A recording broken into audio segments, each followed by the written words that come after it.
channel અને લાવી ગયા હા વિડીયો બનાવો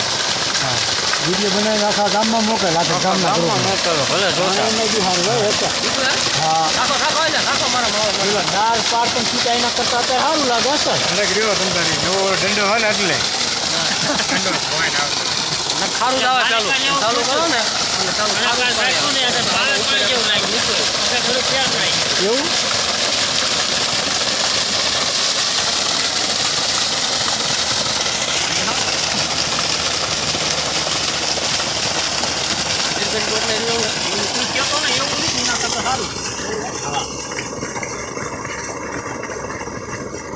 બીજા બોર કરતા અંદર સારું હા પાણી સારું છે તું જ્યારે કેતો દાળ પડતા એના કરતા ઘણું સારું